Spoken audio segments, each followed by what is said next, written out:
Hello and welcome back to the Second Take Podcast. My name is Calvin Williams. I'm here with my co-host Marco Rogers, and today we have another episode, Season 3, Episode 5 of the Second Take Podcast. We're going to be going over some college football recaps, little NFL recaps, and then we'll go into all our prediction segments, NFL, some underdog predictions, and then we'll finish it off with breakout predictions. It's going to be a good night. Hope you're all excited. Let's get straight into it. We're going to start off with our 30-second recaps. Marco, get us started.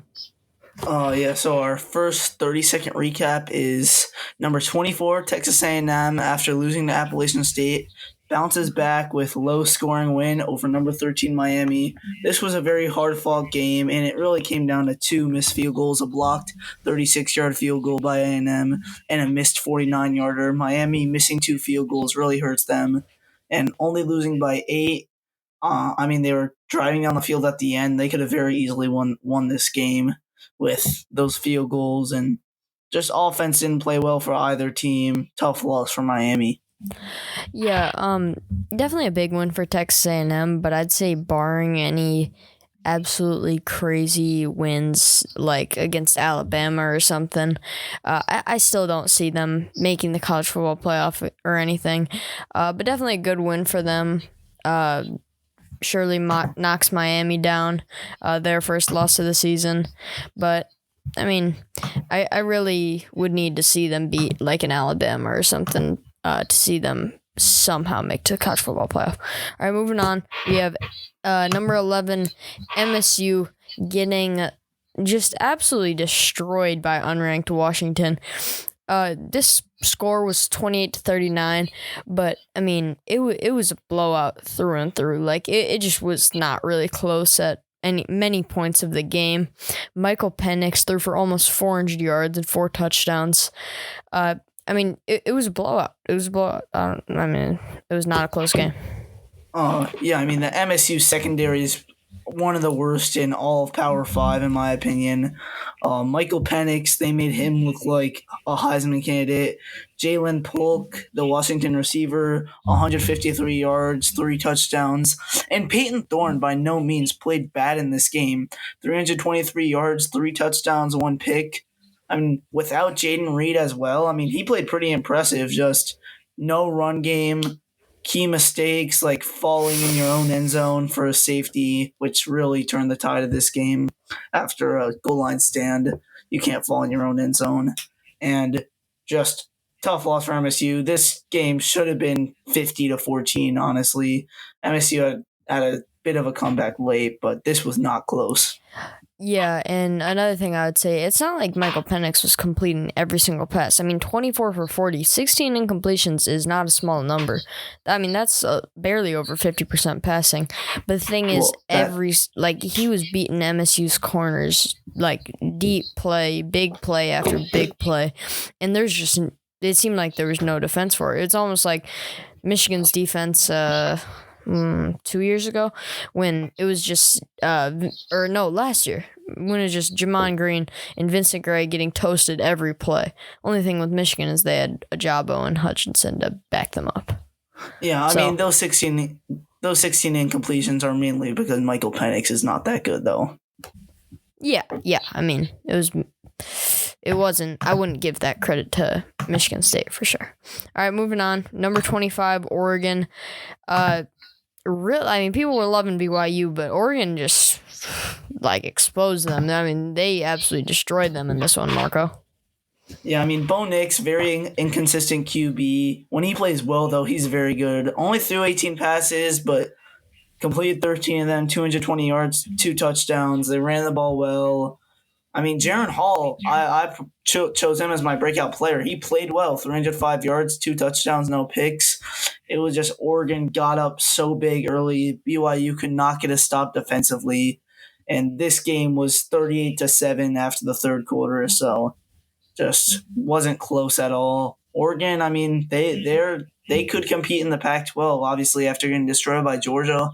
A lot of people thought that they weren't for real, but that's a big win against a very solid team. Maybe they can make a run in the Pac-12. Yeah, I mean, and that loss is like, yeah, they got destroyed by Georgia, but also, I mean, the difference between the Pac-12 and the SEC is just night and day. So they could definitely make a run in the Pac-12. I wouldn't call it them a college football playoff team, but yeah, I could see them maybe even winning the Pac-12 just because of how much better the SEC is than the Big Ten. Yeah. All right, moving on. App State survives in probably one of the I mean, we say this every week, but this was like another one of the craziest games like we've seen in a while. Like game-winning Hail Mary. I mean, let me break it down real quick. So, Troy has the ball. There's about 20 seconds left. 27 seconds left. They take an intentional safety to try to run clock down. They only waste about 5 seconds off the clock. And then, so now they're only up by 2. So that's their first questionable decision because now App State is within, they win the game with a field goal, whereas before they wouldn't. And then second, they do a safety punt, or their safety kickoff is a squib. So then App State has it on the 50-yard line with 20 seconds to go, and all of a sudden it's a game again. So, Marco, you can tell them how the game finished. I mean, this was just a slurry of questionable coaching decisions. Yeah, I mean, honestly, Troy held up pretty well in the first couple plays. I mean, considering App State only really needed 20 yards to get into field goal range. I mean, Troy kept them at the 50. Then, I mean, last play of the game, 5 seconds left. I mean, it was a great Hail Mary pass. Gets, I believe, deflected off an App State's receiver's hands into another receiver's hands, and he just runs around the edge for a touchdown. It looked almost like a hook and ladder play, but it was more just of a lucky bounce, and App State survives another intense game. Yeah, it was almost like App State had a guy at the back of the pile and a guy at the front, and the guy at the back just sort of volleyball spiked it to the guy at the front, and he just ran around the defense. Really an insane game. I mean, neither of these teams are very great, but I mean, it was still an awesome game. Moving on, number 22, Penn State. Just destroying Auburn. Big Ten has not looked great this year, but Penn State really turned that around quite a bit, aren't they, Marco? Yeah, I mean, the Big Ten East is 20-1 this year. The Big Ten West is like 16-12. They definitely need to switch the conferences. I mean, Nick Singleton, Penn State running back. I think he's the next great Penn State running back. They've had Miles Sanders. They've had Saquon Barkley. 124 yards on 10 carries, 2 touchdowns. He was getting big play after big play, breaking tackles. He looks like a very scary player. And Penn State, they look pretty good. I mean, Sean Clifford didn't have to do too much, but that's how Penn State wants to play, having Sean Clifford make a few necessary passes and just have big plays out of the run game. And if they can play like that with the defense that they have, they'll be a scary team in the Big Ten East. Yeah, for sure. And I want to touch on Nicholas Singleton for a minute. These Penn State running backs over the past few years, ever since Saquon Barkley, have a lot of the similar play styles. They're just like strong-legged dudes with, like, they just break tackles. And, like, that's how it's been since Saquon Barkley. And I think that's sort of the type of running back that James Franklin has been targeting for a while because – I mean, if you look at these guys, their play styles are very similar over the past couple of years. I don't have much more to say about that game. It was an absolute blowout. And then after that, we have Coastal Carolina, the best team in the country, just getting it done against Buffalo. Just the best team in the country, getting it done. Nothing we didn't expect, but another blowout once again. Marco, what do you want to say? Yeah, I mean, Grayson McCall, another Heisman-level performance. Jarrett Guest, be on the lookout for him in a few years. I mean, next year when Grayson McCall leaves for the NFL first overall pick, I mean, he 1 for 1, 32 yards. He came in late. I mean, Coastal just beat them up in every way possible. Buffalo had a nut. Actually stayed in this game early on. They were up 16-14 at the half. Coastal was just playing around with them at halftime, absolutely killing them in the fourth quarter, 21-7.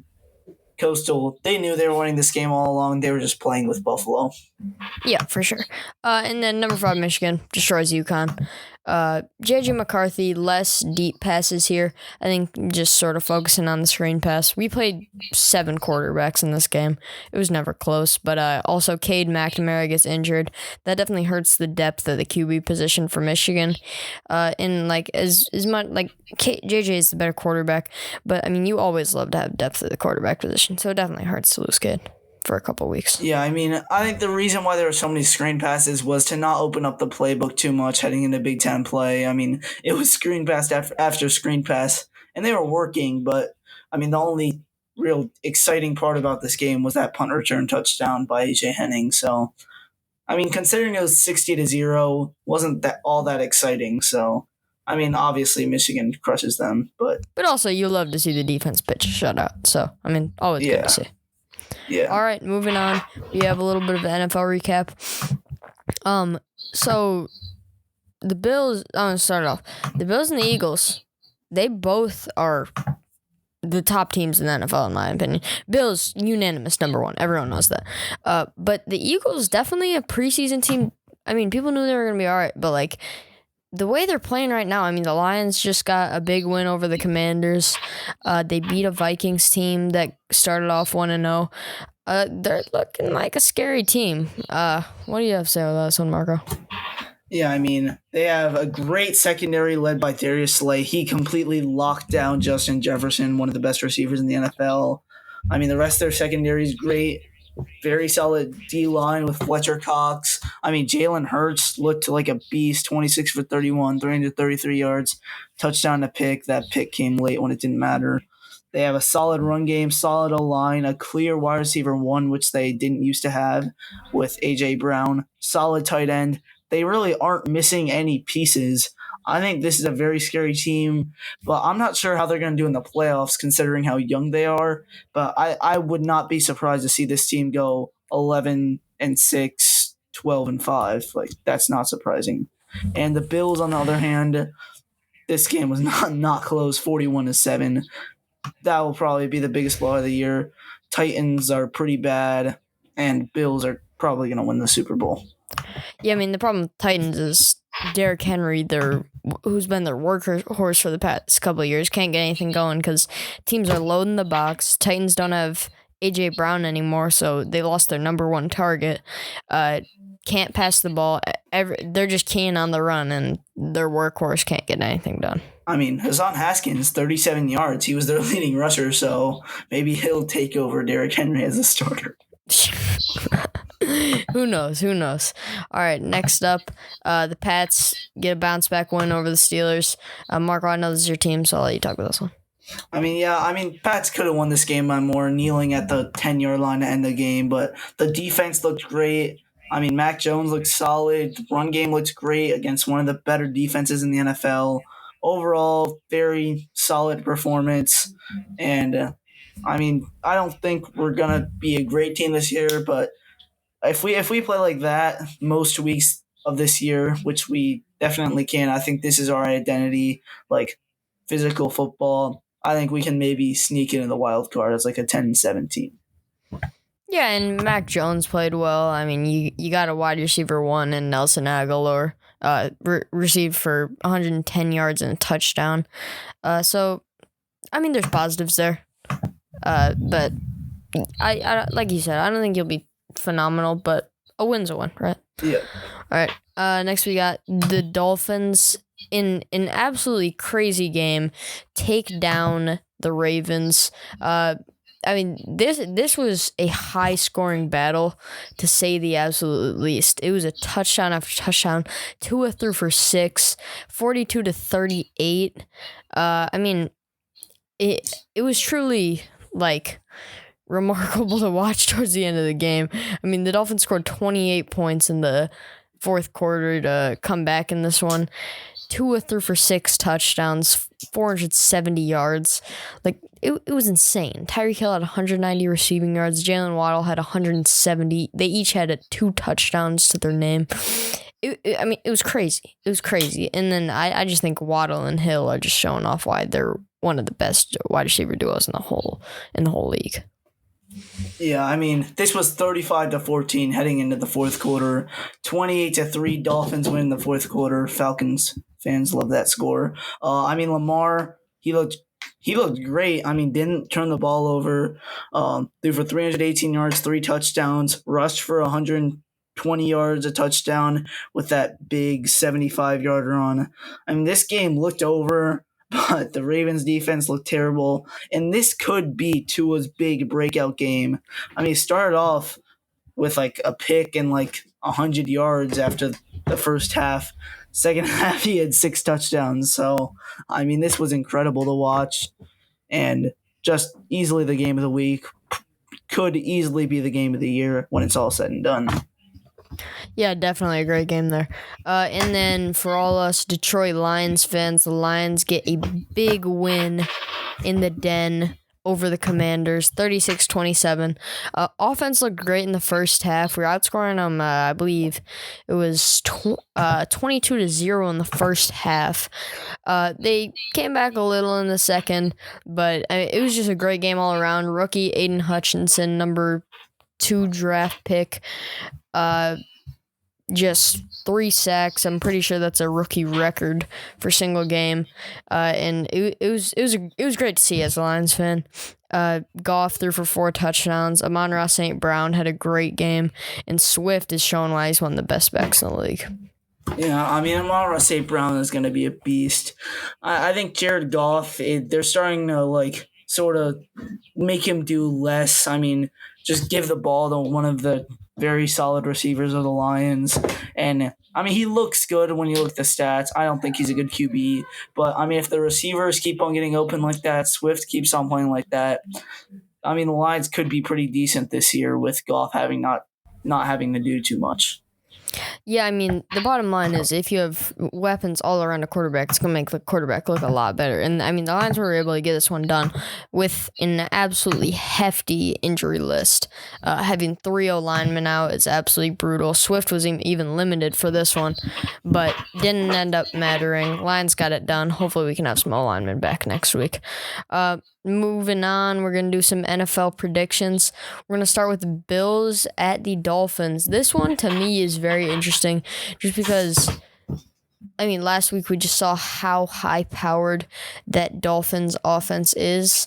But also, the Bills are the number 1 team in the NFL. I got the Bills in this one, but I think the Dolphins will keep up enough to make it close. Yeah, I mean, these are 2 top 3 teams in the AFC, in my opinion, based off what I've seen so far. Obviously, it's the beginning of the year, but so far, 2 of the best teams in the AFC, both in the Patriots division, sadly. I mean, this is going to be a hell of a game, but I think Bills are just the best team in the NFL. They have a defense that the Dolphins do not have, and I got Bills by a solid margin, probably like 10 or 13. Yeah, I mean, the Bills do have one of the better defenses in the NFL, paired with one of the best offenses in the NFL. I mean, it's just hard for any team to keep up with, but I think Tyreek Hill and Jalen Waddle keep him in that game. All right, moving on, Lions at the Vikings. I'm taking the Lions in this one. I mean, Minnesota's got the line, but with the way, I mean, it is at the Vikings, so that hurts, but with the way that we played last week and the proximity of the games, like we both played the Eagles, the Lions took the loss 38-35, but the Vikings lost 24-7. So, I mean, just using that, I know that's not realistic in the NFL, but using that based off what we've seen, I got the Lions. We're going to need the defense to step up for sure, but I got the Lions this one. Yeah, I mean, I'm taking the Vikings. Who's going to guard Justin Jefferson? If you guard him, who's stopping Dalvin Cook? If you stop him, who's guarding Adam Thielen? I mean, there's too many weapons on this Vikings offense. I think their defense is good enough to stop the Lions. I got Vikings in this one, but I think Lions keep it close. Yeah, I mean, I just think if we can go into a big enough coverage shell, get 2 guys watching Jefferson, maybe put Okuda on him as a matchup, but then have safety help, we can neutralize him enough to stay in the game and then just make plays on offense to win it. All right, moving on. Packers at the Bucks. Definitely an interesting matchup. The Packers took a week 1 L, but they bounced back at home last week. Marco, who are you taking here?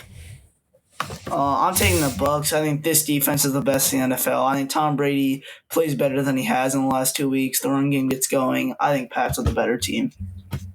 I mean, Bucks. I was like, what? Yeah, but that's confusing because Tom Brady used to be on it. But yeah, definitely gonna be a close one. I think I'm also gonna take the Bucks. But they're gonna need Fournette to have a better game than he did last week. I mean, he's not getting it done on the ground last week. But regardless, I still got the Bucks here. All right, moving on. Ravens at the Patriots. I'm taking the Ravens this one. Patriots got a win last week, but I just think Lamar is too dominant for this Patriots defense. Devin Duvernay has been making a lot of big plays downfield despite getting few receptions. He's sort of taken that spot of Marquise Brown. And I just think that the Ravens are the better team here. Slim loss last week. If their defense can step up, it's going to be one for them. I think Bill Belichick comes up with the most masterful game plan of all time to neutralize Lamar. I think Pats win this low-scoring game. Well, all right. Hot take there from Marco. All right, moving on. We got some college football predictions. We're going to start with Maryland at number 4, Michigan. Michigan's first game in Big Ten play. Their first game facing a solid veteran quarterback in Talia Tagovailoa. He's had a very solid season so far, throwing for almost 1,000 yards, 6 touchdowns. I think Michigan's going to get it done here, but it's going to be the first real challenge. Or not, I won't say real challenge, but it's going to be their first game where it's not going to be 60-0. But I think they'll get it done here. I mean, the only thing I'm worried about is these Maryland receivers. They have Jacob Copeland, Raheem Jarrett, one of the best receivers in college football. If Talia Tagovailoa has a good game, then I mean this game could be very close, 10-point game, I think. But if Talia doesn't, and he has a Talia turn the ball over type of game like he usually has against Michigan, then I got Michigan this. I think he has a pretty solid game. I don't think these Michigan corners are very good this year. Will Johnson hasn't really stepped up yet.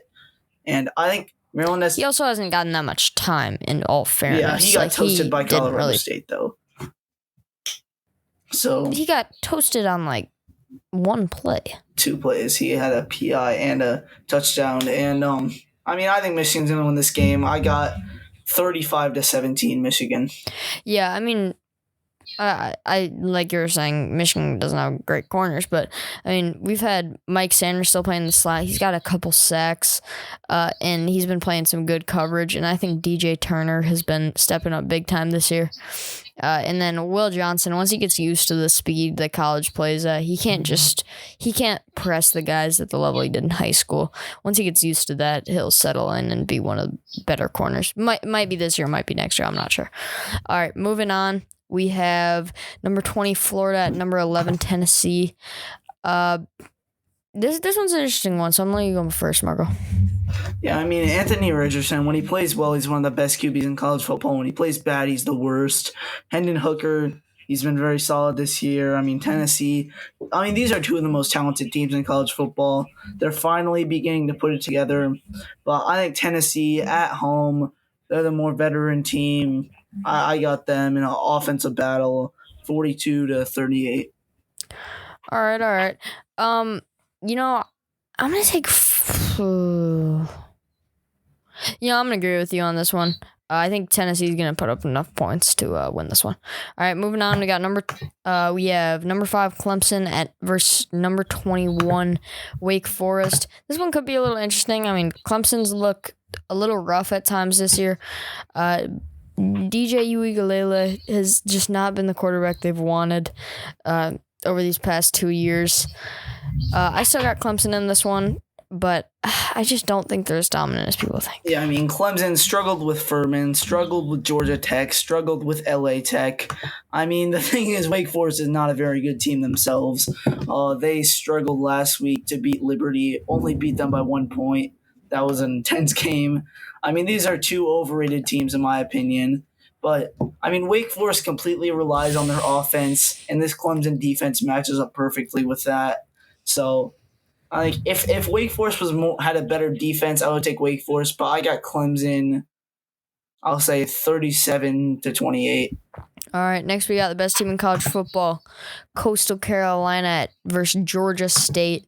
I think Coastal's going to play around with them in the first half a little bit, but they'll get it done in the second half. Grace McCall is going to have another Heisman-worthy performance, and Coastal's going to win this one by 50. Yeah, I mean, this isn't a terrible team, though, in Georgia State. One of the better teams on the schedule this year. But, I mean, with that being said, I am taking Coastal, obviously. Yeah, what? You thought he was going to take Georgia State. Come on. All right. Next, we have Wisconsin at number 3, Ohio State. Big Ten battle. First for Ohio State. And I mean, it's going to be Ohio State winning this game. Jackson Smith and Jigba, Marvin Harrison Jr. at receivers. I mean, Wisconsin just cannot keep up with them. And then obviously CJ Stroud. He's already thrown for 11 touchdowns, almost 1,000 yards. This is gonna be an Ohio State dominated game. Wisconsin will be better than any of the teams they've played. Still not as good as Ohio State at all. I mean, the only way Wisconsin has a chance is if Graham Mertz has the game of his life and Braylon Allen continues to dominate. I think Braylon Allen might have a solid game, the running back. But, I mean, I also think this Wisconsin defense is talented enough and, not talented enough, well-coached enough to guard Ohio State. But I think Ohio State's too talented for them. Yo, Cal's got it going.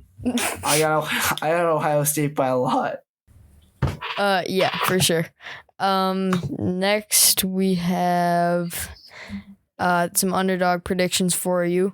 So Marco, get us started off with yours. Mine is, Oregon State taking on number 7 USC at home. I mean, USC, their offense is one of the best in the country, but their defense really is not good.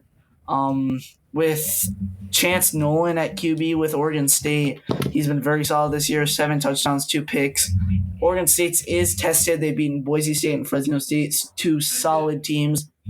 USC, Caleb Williams is a beast. Jordan Addison's a beast. Travis Dye is a beast. But I think if Oregon State can hold them to under 30 points, Oregon State has this game. And I think that this defense is good enough for Oregon State. I got Oregon State in a very close game. Yeah, I definitely like the pick, but that being said, I think Caleb Williams and USC are just... I think they're going to be a dominant team this year. I think they're going to get it done here. Next, Iowa State. For my underdog prediction, I'm going to take Iowa State taking down number 17 Baylor. Iowa State, they played a really strong game against a Big Ten team in Iowa. And although Iowa's offense sucks, they were able to put up, only 14 points, but 14 points nonetheless against one of the better teams in college football.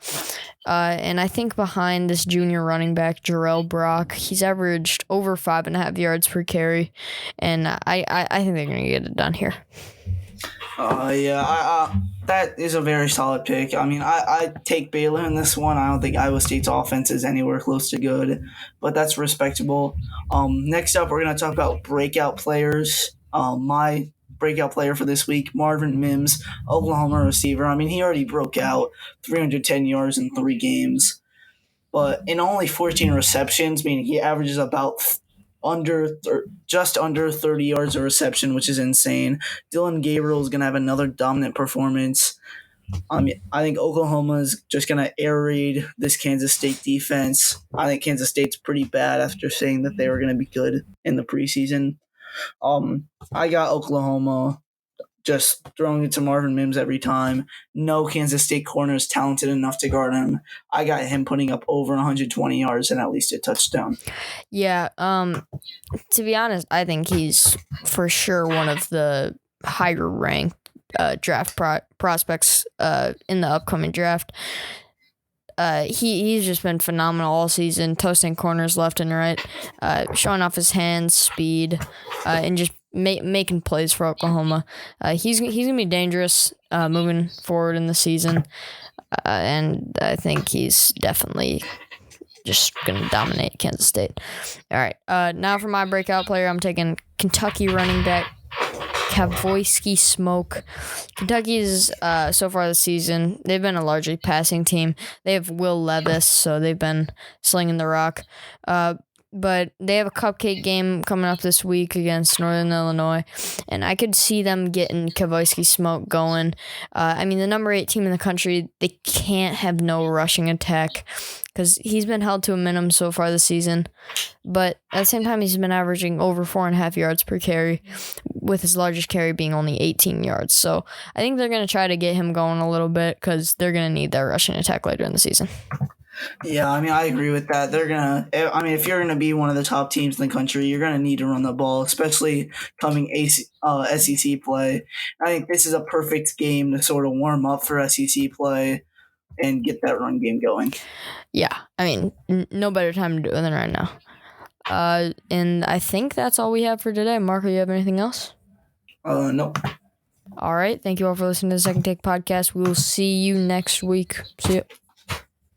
See ya.